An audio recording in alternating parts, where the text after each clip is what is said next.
Hi, I'm Bill Arnold. Thank you for listening to this podcast. There are many more podcasts available at myfaithradio.com. Your support makes this possible. Thank you. Hi, this is Bill. I thought this interview was so good, I wanted you to hear it again. So enjoy.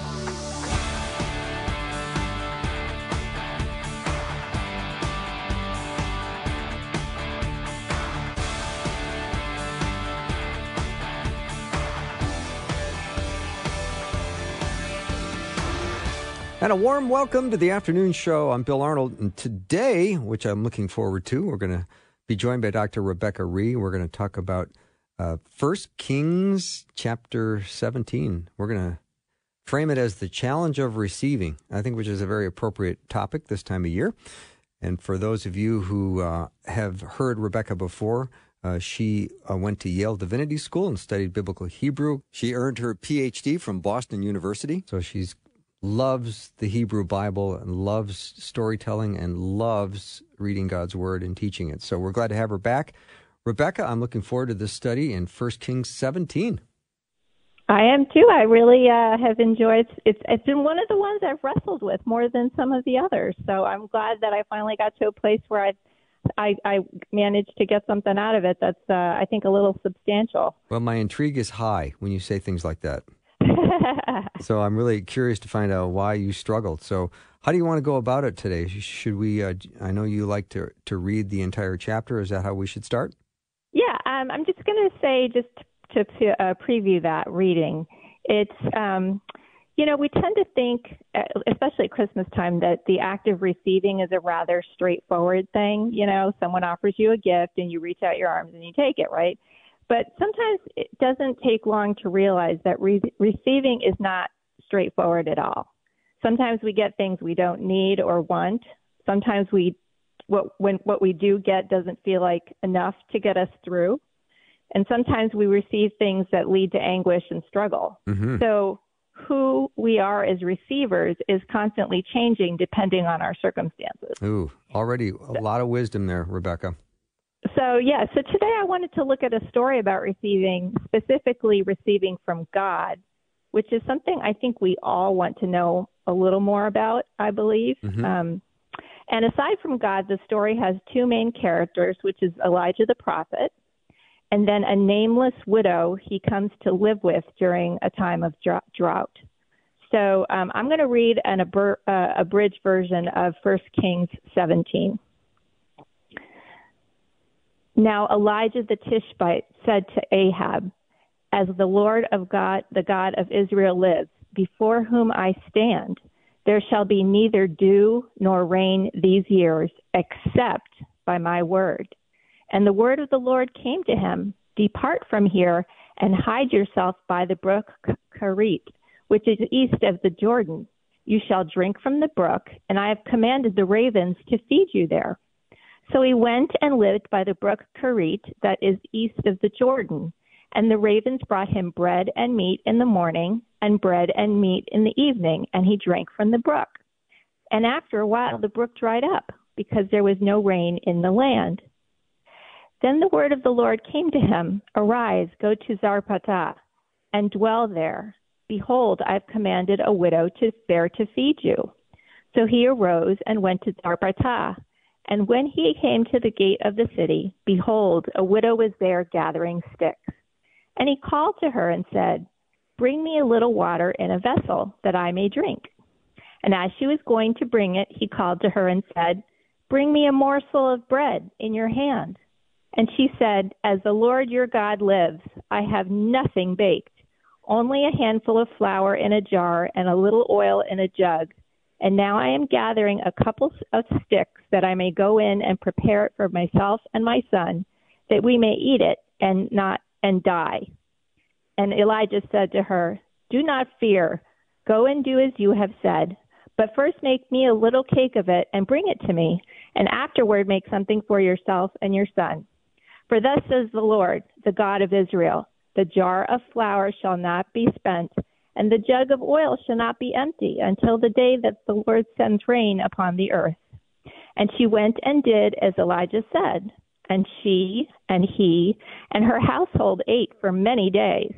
The jar of flour was not spent, neither did the jug of oil become empty, according to the word of the Lord that he spoke by Elijah. After this, the son of the woman, the mistress of the house, became ill, and his illness was so severe that there was no breath left in him. And she said to Elijah, "What have you against me, O man of God? You have come to me to bring my sin to remembrance and to cause the death of my son." And he said to her, "Give me your son." And he took him from her arms and carried him up into the upper chamber where he lodged, and laid him on his own bed. And he cried to the Lord, "O Lord my God, have you brought calamity even upon the widow with whom I sojourn, by killing her son?" Then he stretched himself upon the child 3 times and cried to the Lord, "O Lord my God, let the child's life come into him again." And the Lord listened to the voice of Elijah, and the life of the child came into him again, and he revived. And Elijah took the child and delivered him to his mother. And Elijah said, "See, your son lives." And the woman said to Elijah, "Now I know that you are a man of God, and that the word of the Lord in your mouth is truth." Wow. That is First Kings chapter 17, and it was read by Dr. Rebecca Rhee, as she's going to teach on it now. That's the English Standard Version, if anybody's interested. So the way I want to dig into this story is to point out 2 contrasts between Elijah and the widow, and then 1 symmetry. And in each case, whether it's a contrast or a symmetry, Elijah and the widow have something to teach us about how we might be wiser, better receivers in our lives. So let's start with the first contrast. And the first contrast has to do with their experience with food. So after Elijah delivers a very negative word to King Ahab, God tells him to hide by the brook Kerit and wait for the birds to feed him. And then quite miraculously, he's fed by ravens bread and meat twice a day, and he drinks from the brook. And to my mind, this is pretty hearty fare. I mean, you're not doing too bad with some bread and some meat twice a day that Elijah receives. But it's very short-lived because the brook dries up and Elijah has to move on. And I was talking to my former Hebrew professor, and she pointed out to me that it's a very unkosher thing that's going on here, because ravens are birds of prey and they are unkosher. Yeah. But, God does what he wants to do, and he feeds how he wants to feed. So he provides through this means. My thought was, how appetizing is this food if it's brought to you by a bird? Well, especially if it's considered like an unclean verb, right. A bird, right? Yeah. So in contrast to Elijah, the widow has had a traumatic time of it. Day by day, she sees her provisions getting smaller and smaller until there's nothing left to go around, just a mouthful for her and her son. And when her miracle of food comes, it is meager fare compared to bread and meat, but it lasts much longer and feeds her whole household plus Elijah. So, interestingly, while Elijah's feeding at Kerit starts immediately by God's word alone, Elijah has to interact with the widow in order to kickstart the second feeding miracle. And so this is one of the places where I really started to struggle with this passage. It really irks me that Elijah insists upon being fed first, even though the widow has just explained that she and her son are dying. It's like, yeah, I know you have nothing left, but feed me first. I'm with you on that. Yep. So one thing in the Hebrew keeps me from thinking that Elijah is being completely tone deaf to the widow's plight. In verse 4, God says, "I have commanded the ravens to feed you." And then in verse 9, God repeats, "I have commanded a widow there to feed you." And that verb feed in both cases is cool, and it's the same verb. So maybe the reason Elijah can be so confidently order the widow around is because he's already had the experience of God feeding him, And he's operating on the premise that God's going to do exactly the same thing again in this case. So I have a little aside here to ask, a little question on the side. Did you notice how important vessels are in this story? First we have the live vessels of the ravens who bring food to Elijah. Then we have a jar and a jug of flour and oil. And then there's the hand of the widow when Elijah says, bring me a morsel of bread in your hand. And the provision must pass through the very hands which she said were empty of food. Now those hands are nonstop full. And it's a beautiful, reversal going on here of what just happened. So I asked a personal question of myself, what are the vessels in my life that showcase God's provision? How does God take my empty hands and make them full? And I pondered that question for a while, and I can give you an illustration from my own life, which is this. When I was a doctoral student studying Hebrew Bible stories, I became very, very interested in direct speech. And what I mean by direct speech is what Bible characters actually say between quotation marks. And when I was writing my 300-page dissertation, I did a lot of research on linguistic theory, which is to see how different forms of languages actually work. And then the ironic thing is after I finished my PhD, I had a baby whom we learned had autism when he was only 16 months old. So he did not speak until he was 5.5 years old, and only with a huge amount of therapy and prayer. So I did not hear mama for years, and it literally broke my heart to be around people whose kids could talk, because I had all of this academic knowledge on language, but I could not get my own son to speak. And now that he's 11, the picture has changed because it has been slow and steady work, but he has way more language at his command, though he still suffers from significant deficits. Do his father and I wish that we had miraculous meat and bread kind of language? Of course we do. Do we still experience heartache when we're around typical children? Yes. But the flour and the oil have not run out. In small amounts, the language keeps coming for my son as the people God has commanded to help him keep pouring into him. And so this is where I want to generalize the question about from my life into everyone out there maybe who's listening. We have to ask ourselves, are we remembering to be thankful for the ongoing little things that God provides, the cake of flour and oil? Or do we sometimes get discouraged that the provision is not flowing more freely like we want? What is our attitude going to be? Gratitude and faith that more is coming is in fact just around the corner by God's command? Or is it going to be fear and complaint because it just looks like crumbs and dribbles because we're walking by sight, as Paul says in 2 Corinthians 5:7. So that's a little question I just want to throw out there. Such a solid question and such a great point.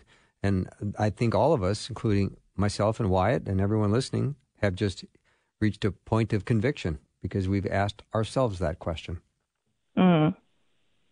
And, I don't think you're necessarily a bad person if you feel fatigue and you feel doubt when all you're getting is, the cake of flour and oil, because that's not what people normally subsist on long term.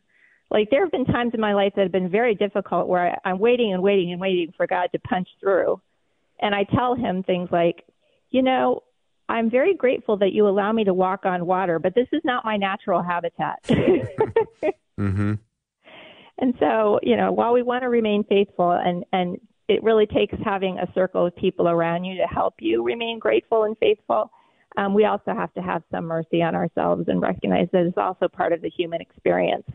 to get tired and to have our doubts when the provision takes a long time coming. Yeah, so well said. Dr. Rebecca Rhee is my guest. We're going to take a little break. When we come back, we're going to continue our study in 1 Kings chapter 17. We'll be right back.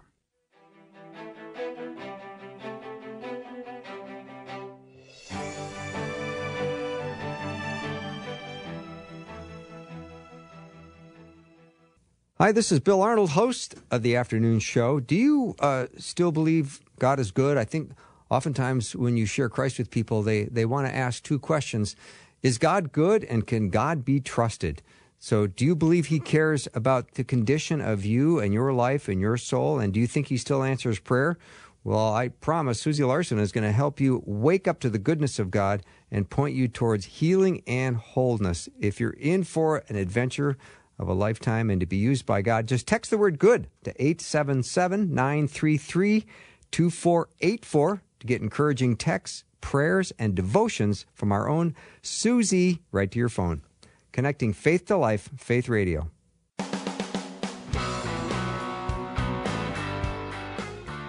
Welcome back to the show. Dr. Rebecca Rhee is my guest. We are in 1 Kings chapter 17, and I must admit, Rebecca, my brain did hit a detour when you said, what are your vessels that God is supplying you through?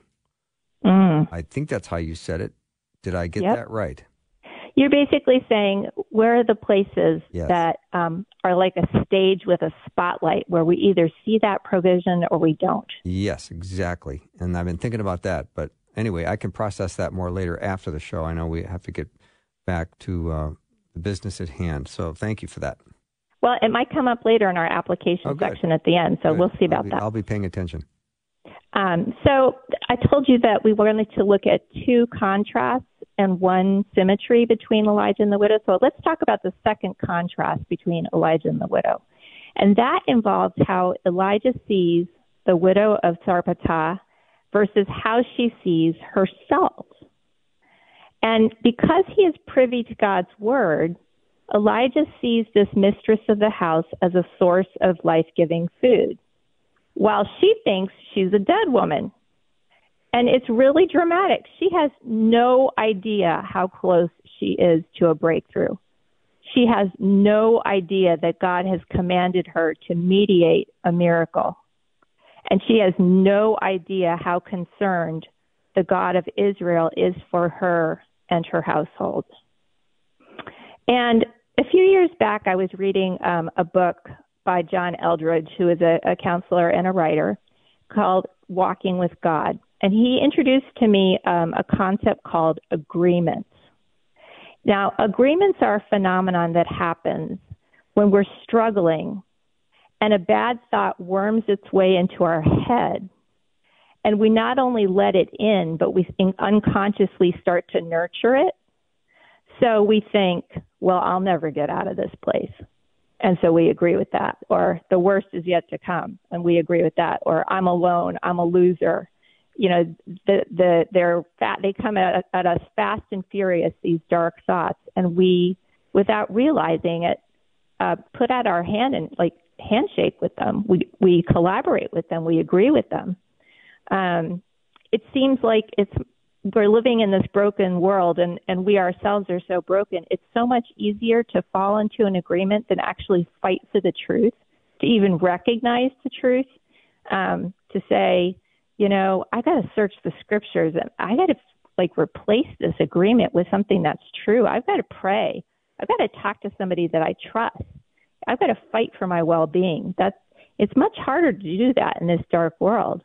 And so when the widow's son unexpectedly dies, the truth of what the widow has agreed to comes out. And she says, "What have you against me, O man of God? You have come to bring my sin to remembrance and to cause the death," literally she says, "and to kill my son."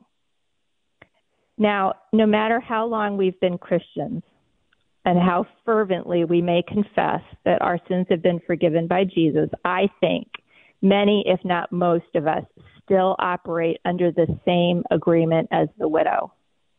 You're going to pay for the past. You're still on the hook for it, and God will see to it that you are punished for it in one way or another. Wow, that's a very profound point you just made.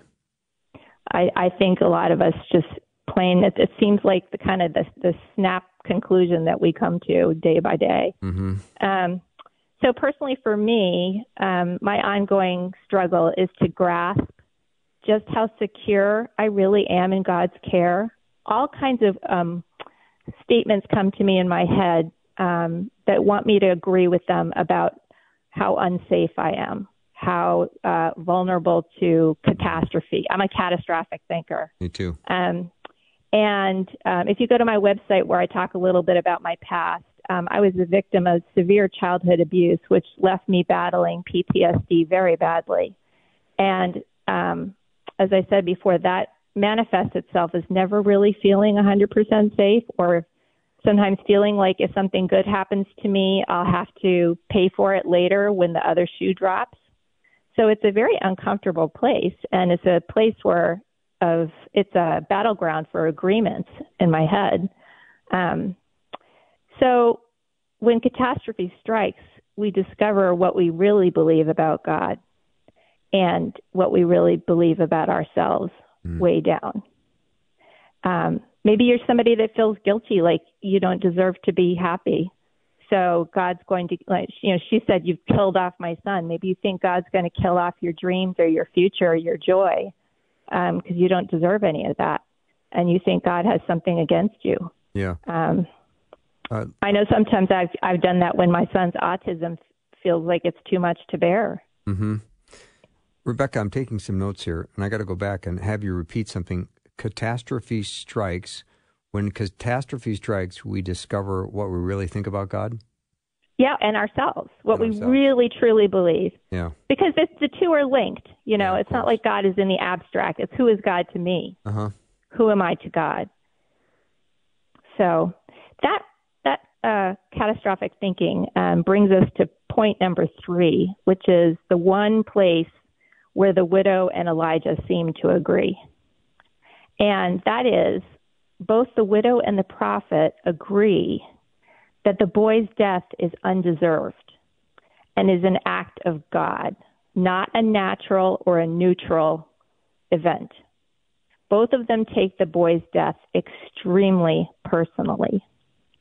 So we've already said how the widow sees it as payback for her past sins, right? Mm-hmm. But what about Elijah? Let's reread what he says in verse 20. He says, "O Lord my God, have you brought calamity even upon the widow with whom I sojourn by killing her son?" Now, in Hebrew, that phrase, "have you brought calamity," is hare otah, and that literally means do evil. Have you done evil to bring upon the widow? Have you brought evil upon the widow with whom I'm staying?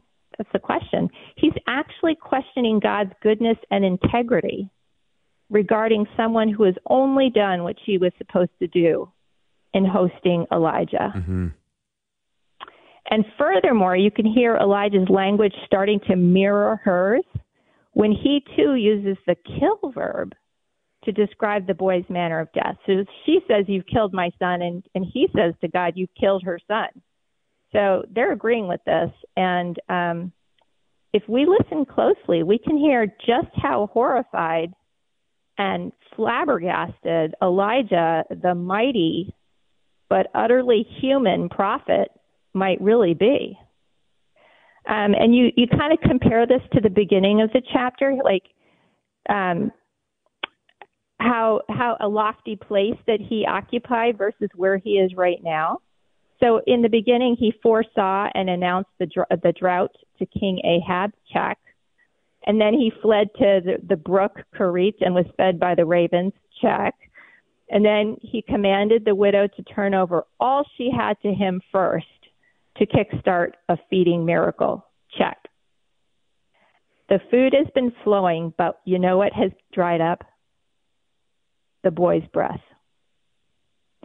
So the storyteller could have simply said, "and the boy died," in verse 17, but instead he says there was no breath left in him. this boy, her precious boy, is the one vessel that goes empty, that dries up. Now, as far as we know, Elijah has never seen this before. And as far as we know, God never spoke a word about it to him beforehand.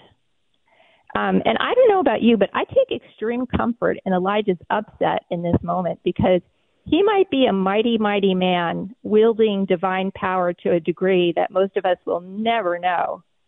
But he doesn't escape the tribulation in life that Jesus promised we would all encounter. So what can we learn for ourselves by exploring his rather strange way of coping with the death of this son? I think there's three things we can learn with Elijah's response to this. So the first thing is this: when we're met with when he's met with undeserved disaster, the first thing Elijah does is he gets alone with God, where he will be able to speak freely to the one who has answered his prayers in the past. And he explains his point of view, how bad God looks, how unfair it all seems. And so I think that sometimes we need to do the same. Immediately get into our prayer closets and let it rip, because God can take it. And maybe God's even looking for it. Number two, Elijah uses whatever faith he possesses in that moment to petition God boldly. So let me tell you a little bit more about the Hebrew here. The text says that the boy's breath, which is the word nishmat, runs out of him. But when Elijah prays, he prays that the boy's nephesh be returned to him. So he asks for something different to go back in than what has run out. Nephesh, it has a much broader meaning than just breath. It's the actual life force of a person. It's the thing that animates a person and makes them alive in all sorts of ways. So if you notice Elijah as a character, he doesn't do anything by halves, and he puts everything on the line and goes for broke when this catastrophe happens.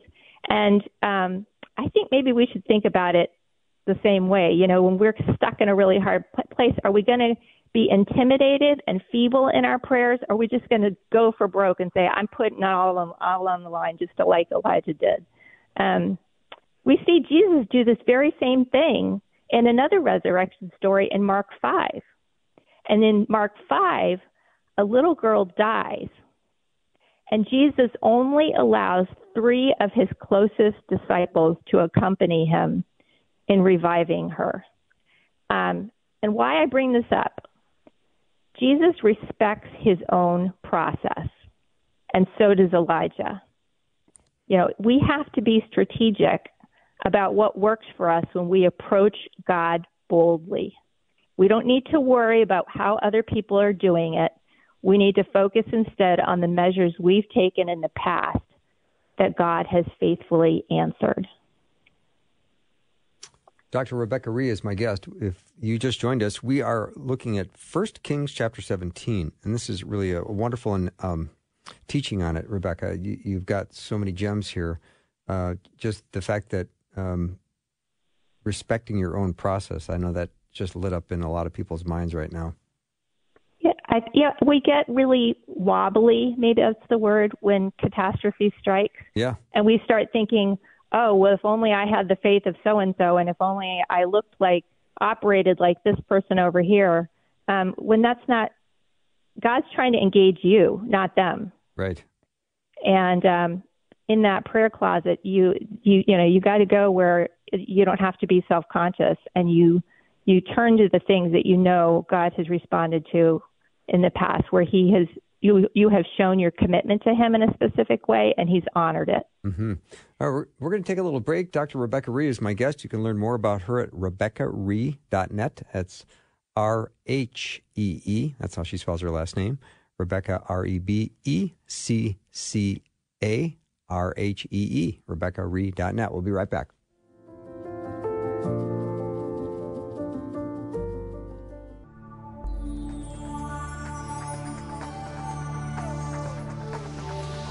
It's the afternoon show with Bill Arnold. Prime time, drive time. The Let's get it started.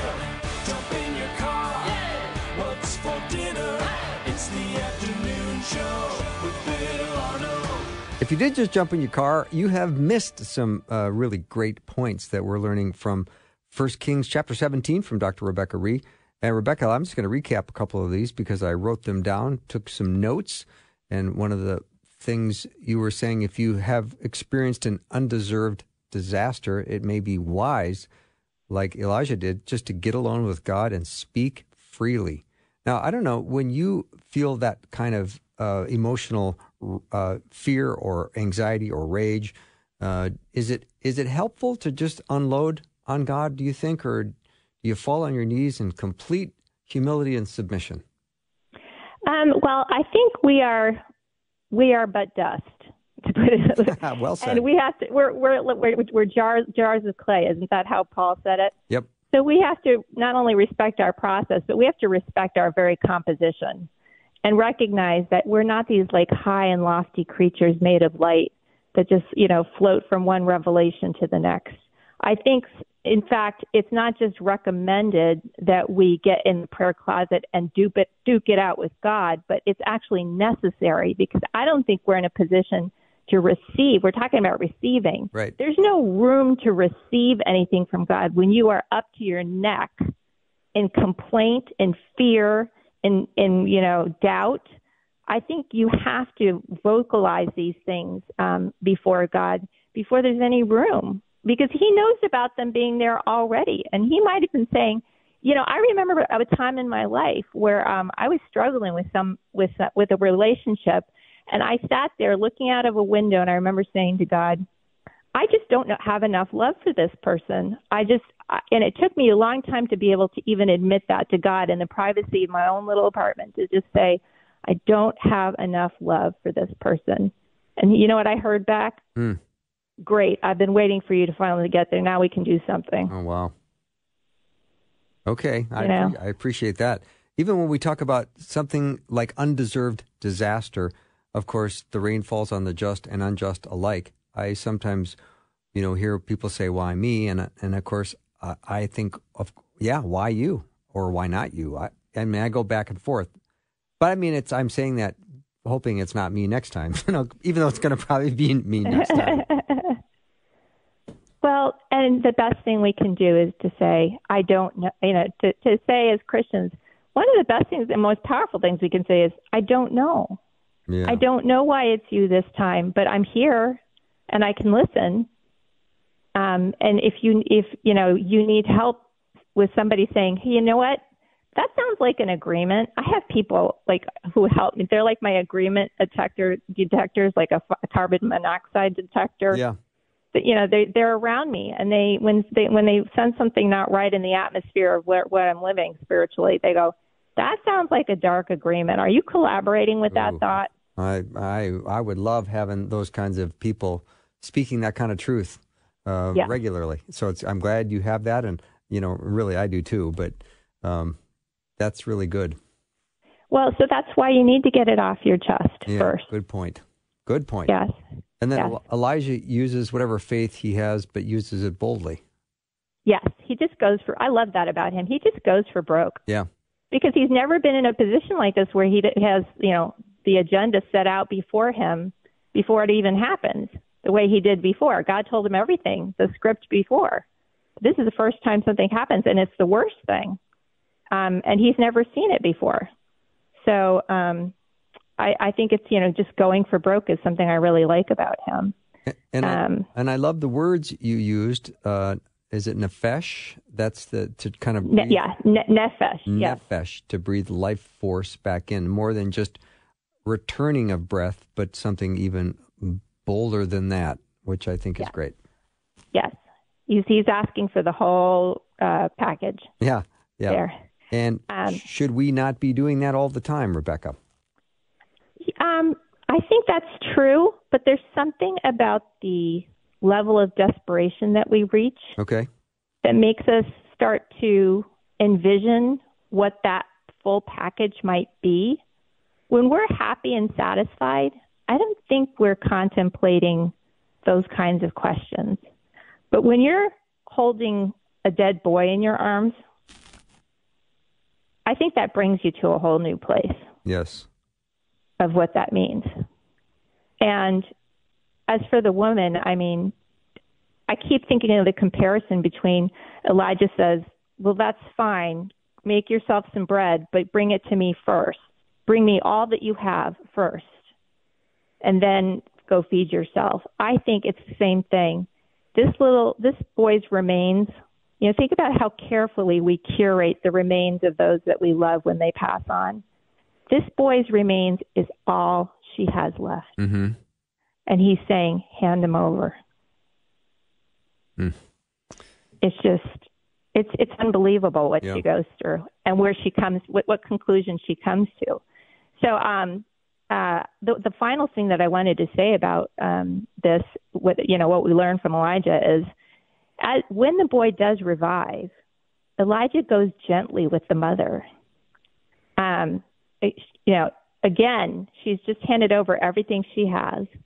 And when he revives the boy, he doesn't try to correct her theology. He just says, see, your son lives. And he doesn't take any credit for the miracle either. And just going gently with her and being soft-spoken and a person of few words, I think sparks in her the best response possible, because she says, now I know that you are a man of God and that the word of the Lord in your mouth is truth. Now that was another point where I wrestled. I was like, wait a minute.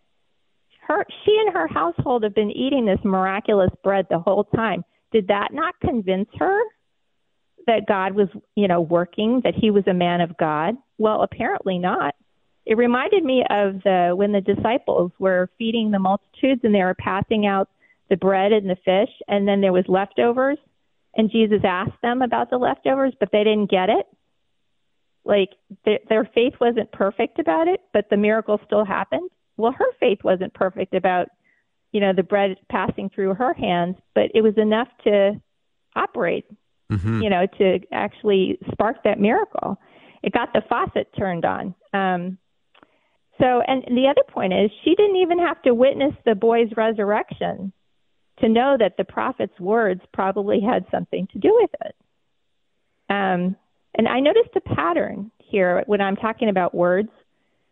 The pattern in the beginning, Elijah says to Ahab, there will be no rain except by my word. And then in the end, no life returns to this boy except by Elijah's word. So he has a very powerful word, but it's succinct. And again, just because he speaks powerfully doesn't mean that he runs roughshod over this woman.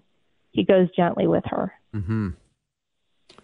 So she comes to the conclusion, which I think is so strong and worth repeating. The woman makes two really important convictions in her heart that Elijah was, in fact, a man of God. And, yes. And I think this next one is one I think is even more amazing, and that is she comes to understand that the word of the Lord is truth. Yes.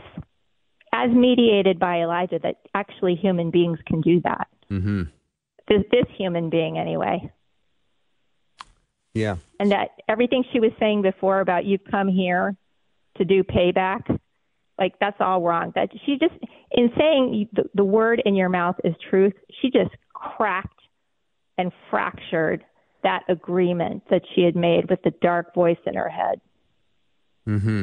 That's a renunciation of a bad agreement. Yeah, that's very interesting. I want to talk a little bit more about the bad agreement.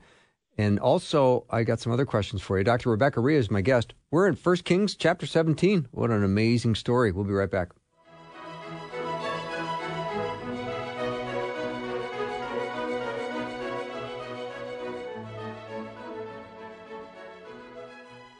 When you sponsor a child in need, you change their life. Your child learns that God loves them more than they can imagine and that he has special plans for their life. Your child gets help with school and is taught leadership, life skills, and how to overcome poverty and succeed. Your child gets nutritious food and vital medical care that often saves lives. You might not be able to change the world, but for one child, you can change theirs. Meet the kids. Find your child at myfaithradio.com.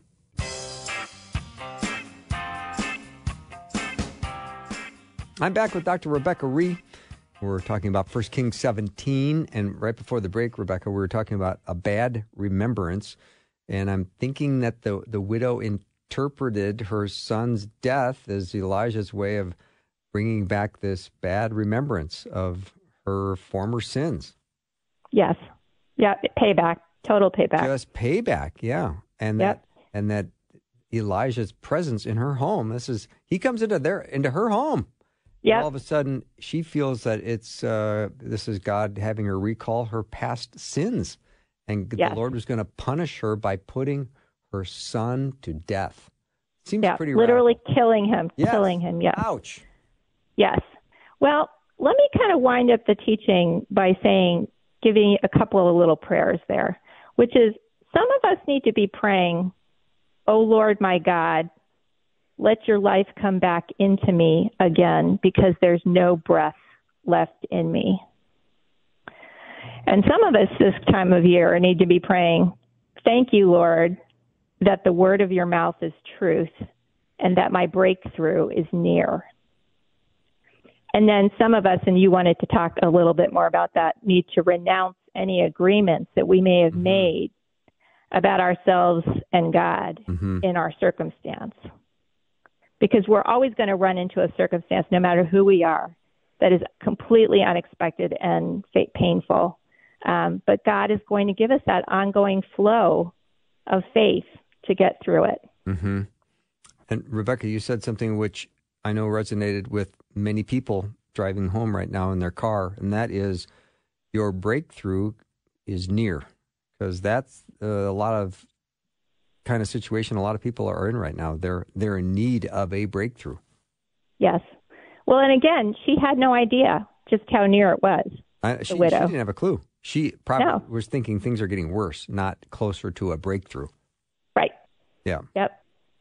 So when we look at the miracle of the flour, the bowl of flour that was never exhausted, or the jar of oil that never became empty, how do we think about that? You mean in terms of our own lives? Yeah, in terms of we read this story, and what do we take from that regarding this part of the story? Well, in my son's case, I was talking about we have to make sure that we're giving proper weight to what is there. We can't focus so much on what's not there. Like, oh my gosh, I wish he could speak like this. My friend over here, she's got a 2-year-old that speaks more than my son, and he's 11. We can't focus so much on what's not there that we miss out on the miracle that it hasn't run out. And if we pay close attention, more is coming. Every single day that they fed, that household ate, that was more and more and more piling up. If you had a table and you kept putting the cakes of bread on it, that pile would start getting higher and higher and higher, and you'd start realizing just how much was being given. So, it may not come in the proper, the way that we think is proper, the pace that we want it, but that doesn't mean it's any less miraculous, because we have to exercise patience in how we receive it. Mm-hmm. And when we start the chapter off, we again realize that there's tension because of the famine, and was that was brought on by God, wasn't it? It was brought on by, I looked it up. If you read the chapter before, Ahab is not a good guy. No, he's he's one not. of those. He's one of those guys that they say, and he sinned more than all of his fathers put together. Yeah. So it was kind of like in response to that God starts the famine. That means the drought. Okay, but it's really introduced through Elijah, and yes. and hopefully what the teaching is going to also include is God is supreme over not only the rain but also over Baal. Yes. And the Baal worshipers were just obviously believed that God that God made rain and was responsible for the rain being plenished throughout the earth. Yes. Okay. Well, what's great about the Elijah stories is that it has a panoramic camera, and you see things like wide angle view. And then it has like stories like this one where you go straight inside of a widow's heart. So good. And I appreciated your point earlier on that you made about when Elijah arrived and met the woman, and he comes out by saying, hey, how about you get me some water and some food, when obviously there was a destitute situation going on. And she said, I only have enough for me and my son, then we're going to die. Yep. But the fact that Elijah went into that conversation knowing how God was going to provide is really a strong insight, because I must say, every time I read that, I thought, that's pretty harsh, Elijah. Yeah. But there's something he's looking for in her, and I can't quite put my finger on it completely, but he needs her participation for the miracle to happen. He needs that. Maybe she's got to get that off her chest first for the good stuff to come in. Yeah. And does the process start with Elijah saying to her, get me some water and bread, and then doesn't he encourage her, don't fear what might happen, but just obey this request? And is that like a step one? Because that's it's so contrarian to the way anyone would be thinking. It's priming the pump. Yeah. It's getting her to go for broke, to put it all on the line. Because, she's probably thinking, well, we're going to die anyway, whether it's a day sooner or later. What difference does it make? I might as well try this. Yeah. So this praying boldly, this going for broke, when you have to pray because you need a breakthrough in your life, say more about that, because people's attention is, we're listening right now. We tend to be really weak and afraid and feel unfavored. That's my problem. Unfavored. When I'm having catastrophe in my life, I feel like the redheaded stepchild. I feel like it's all happening, and these are the agreements that the enemy's trying to get me to make, that I'm being punished. Yeah, my sins are being brought to remembrance, and that's why I'm in this bad place. And so going for broke and asking really boldly of God for something huge, I don't feel like I have the standing to do that before him. But Elijah's saying, just do it. If he's looking for that from you. So how do you get on the other side when you're feeling unfavored? Do you feel like, you've got to get God's attention, but yet you feel unfavored? How do you get through that? That's when you go in your prayer closet and you start beating your chest and screaming. All right. Seriously. Yeah, it's. I guess that's a great reminder. Get alone with God and let him know. Speak freely, because he can handle it, huh? Yes. Well, one of the Psalms says, "Pour out your heart before God." Does it not? So that's what we're supposed to do. Yeah, we get nervous to do that, don't we? We think, well, how can I talk to God? What can I say? I need to be super polite, don't I? Unless you have friends who pray in your presence, and they just, I had a woman pray in my presence once, and she was just like, God, what is that? Like, she was complaining to God about my situation, and I loved that. I felt so loved in that moment. I was like, oh my gosh. I bet. All you have to do is read Psalm 88 or some of the other Psalms where you go, boy, there's some energy and emotion, and they're letting loose. And the outcome is not hope. It's not great. Yes. Well, God only wants a genuine relationship with us, and he wants us making our agreements with him, even if they can be raw, come from a really raw and desperate place. Mm-hmm. He wants us ultimately to get to the place where we are making our agreements with him. Yeah. So, Rebecca, if there's one thing in a brown paper bag I can take home with me from this discussion on 1 Kings 17, what would be one little morsel I could put in the bag and take home? I would say, I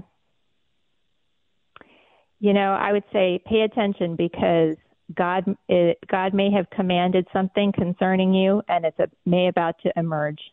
Ooh, I like that. Or assume God has commanded something concerning you that is about to emerge. Mm-hmm. All right. I like that very much. So, Rebecca, thank you again for all the study and prep time you do and the teaching on 1 Kings 17. If you missed any of this, I encourage you to go to the podcast and hear it from the beginning, because you will be blessed by it. I hope you and your family have a glorious and merry and happy Christmas.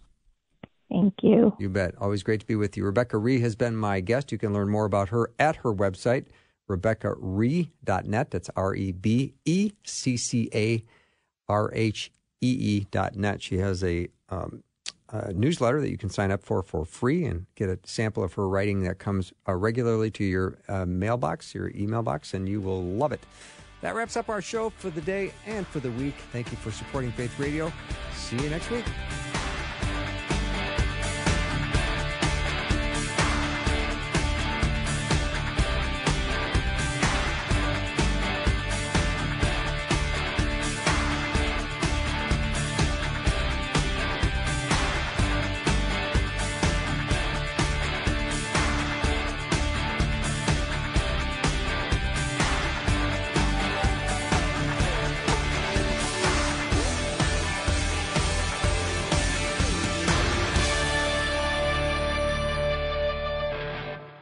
Thanks for listening. Programming like this is made available through your support. Information available at myfaithradio.com.